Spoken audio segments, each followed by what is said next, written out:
બારકોસિયાથી નવા બિલોદરા રિંગ રોડને જોડતા રોડનું કામ ખોરંભે ચડતા રોડની કામગીરીમાં ભેદભાવભરી નીતિને લઈ સ્થાનિકોમાં રોષ. નડિયાદ ખાતે બારકોસિયાથી નવા બિલોદરા રિંગ રોડને જોડતો રોડ રસ્તો છેલ્લા ઘણા વર્ષોથી બિસ્માર હાલતમાં હતો.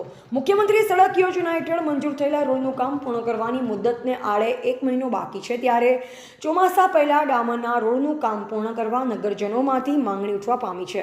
નડિયાદ શહેરના બારકોસિયાથી નવા બિલોદરા રિંગ રોડને જોડતો રસ્તો ઘણા સમયથી બિસ્માર હોય ધારાસભ્યની રજૂઆતના પગલે મુખ્યમંત્રી સડક યોજના હેઠળ ₹2.5 કરોડના ખર્ચે રોડનું કામ મંજૂર કરવામાં આવ્યું છે, જે પૈકી આરસીસી રોડનું કામ પૂરું કરવામાં આવ્યું છે.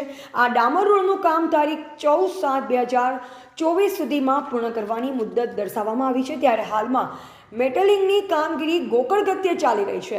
ત્યારે ચોમાસા પહેલા કામ પૂર્ણ થશે કે કેમ તેને લઈ પ્રજામાં તર્ક વિતર્કો થઈ રહ્યા છે. હાલમાં મેટલિંગનું કામ ચાલી રહ્યું હોય વાહન ચાલકોને ભારે હાડમારી ભોગવવી પડી રહી છે, ત્યારે ચોમાસા પહેલા ડામર રોડનું કામ પૂર્ણ કરવા પ્રબળ લાગણી વ્યાપી છે.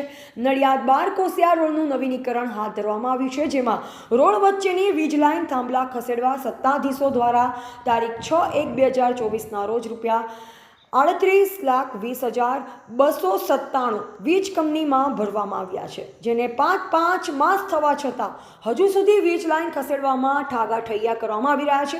રોડ વચ્ચેના થાંભલાના કારણે વાહન ચાલકો અકસ્માતનો ભોગ બની રહ્યા છે. મારું નામ સોહિલ ચિસ્તિયા છે. અત્યારે અમે નડિયાદમાં આવેલા વોર્ડ નંબર 5ના બિલોદરા બારકોસિયા રોડ ઉપર ઊભા છે. આ બિલોદરા બારકોસિયા રોડની શરૂઆત છે. આ રોડ આઝાદી પછી પહેલીવાર ₹2,57,00,000 જેટલી મોટી રકમથી આ રોડ બનવા માટેની ગ્રાન્ટ મંજૂર થઈ છે. અને આ ગ્રાન્ટ મંજૂર થવા માટે અને ગ્રાન્ટ મંજૂર કરવા માટે અહીંના રહીશો, આગેવાનો, રાજકીય આગેવાનો અને ખાસ કરીને નડિયાદ વિધાનસભાના માનનીય પંકજભાઈ દેસાઈ સાહેબની ભારે જહેમતથી ₹2,57,00,000નો રોડ પાસ થયો હતો.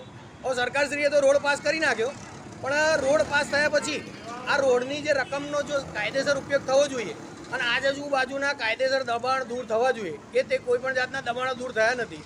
અને તમે બાજુમાં જોઈ શકો છો કે જે ગરીબ માણસોના ઝૂંપડા હતા એ ગરીબોના ઝૂંપડા તોડી નાખવામાં આવ્યા, અને આગળના ભાગે જે અમીરો હતા, જે પૈસાથી મજબૂત હતા, જે રાજકીય રીતે ઓળખાણવાળા હતા, એ કોઈનું કોઈ પણ જાતનું દબાણ દૂર કરવામાં આવ્યું નહીં.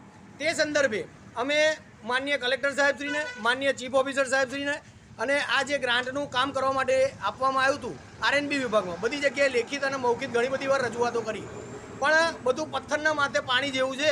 ઘણા બધા ધક્કા ખાધા, ઘણી બધી રજૂઆતો કરી, તેમ છતાં આ ગરીબોના ઝૂંપડા તૂટ્યા, પણ આગળના પાકા બાંધકામ. નટપુર ન્યૂઝ સખત અને સતત આપની સેવામાં.